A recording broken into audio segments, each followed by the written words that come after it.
When we first embarked on our nuclear program, most industrialized nations were very critical of us. Their disapproval, even hostility, continues of it.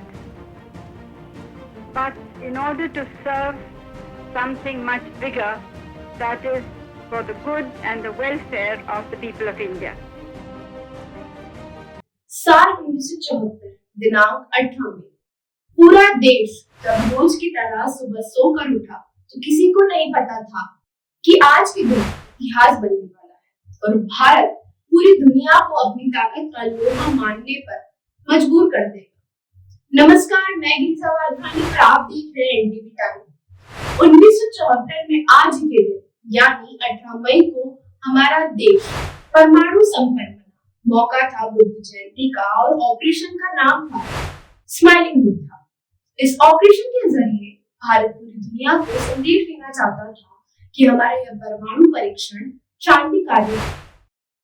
तो कैसे शुरू हुआ भारत में परमाणु परीक्षण और कैसे बना भारत परमाणु संपन्न, आइए जानें। दरअसल भारत में परमाणु कार्यक्रम की शुरुआत 1944 से हुई, जब प्रख्यात बौद्धिक विज्ञानी होमी भाभा ने मुंबई में Tata institute of fundamental research की स्थापना की। पर इन कार्यक्रमों को बल मिला इंदिरा गांधी के प्रधानमंत्री बनने के बाद, जिन्होंने परमाणु कार्यक्रम की दिशा में तेजी से कार्य करवाया। सितंबर 1972 में जब पाकिस्तान से भारत का युद्ध हुआ, इंदिरा गांधी ने भाभा परमाणु अनुसंधान केंद्र को परमाणु उपकरण बनाने और उसके परीक्षण को मंजूरी दे दी। इसमें भारतीय सेना के शीर्ष अधिकारियों और कुछ प्रमुख नेताओं को ही प्रशिक्षण के बारे में बताया गया। क्योंकि पूरा ऑपरेशन गुप्त था, तो तत्कालीन रक्षा मंत्री तक को इस ऑपरेशन के बारे में जानकारी नहीं थी। गुप्त रखने का बड़ा कारण यह भी था कि अमेरिका को उसके उपग्रहों के माध्यम से इस ऑपरेशन के बारे में पता न चले।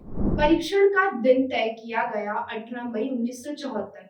ऑपरेशन का नाम रखा गया स्माइलिंग बुद्धा। इस ऑपरेशन के बारे में केवल गांधी के करीबी ही जानते थे।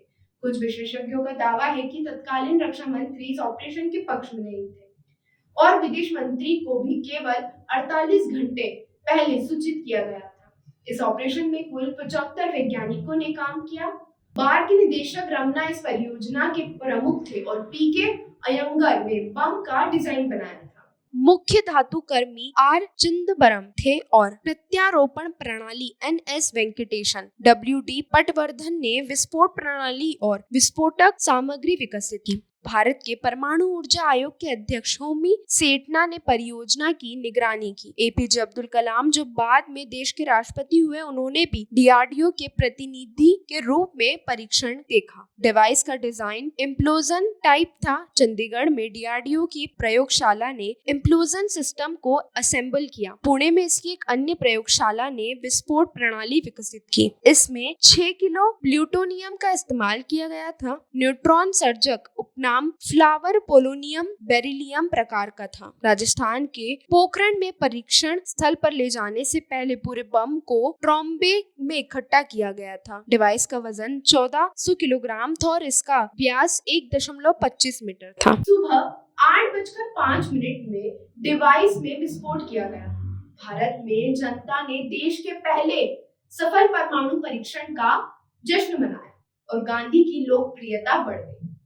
वैज्ञानिक सेठना, रमना और DRDO के बसंती नाग चौधरी को पद्म भूषण से सम्मानित किया गया। इसमें शामिल कुछ अन्य वैज्ञानिकों ने पद्मश्री प्राप्त किया।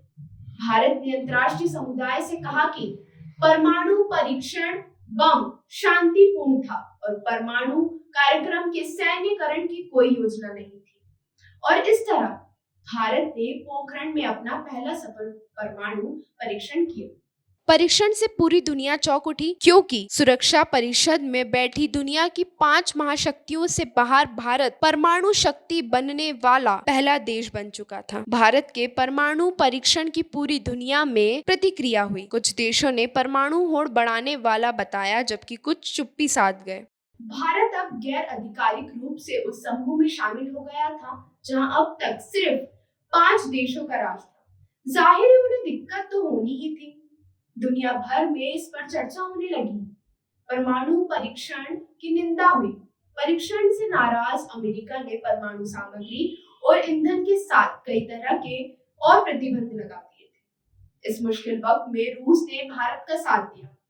उधर पाकिस्तान के प्रधानमंत्री जुल्फिकार अली भुट्टो पोखरण विस्फोट से इतने डर गए कि उनका बयान आया कि उनका मुल्क भारत के परमाणु ब्लैकमेल के आगे नहीं झुकेगा। बहरहाल दुनिया चाहे जो कहे, भारत ने स्माइली बुद्ध ऑपरेशन का सफल परीक्षण किया और दुनिया के शक्तिशाली देशों की सूची में अपना नाम अंकित।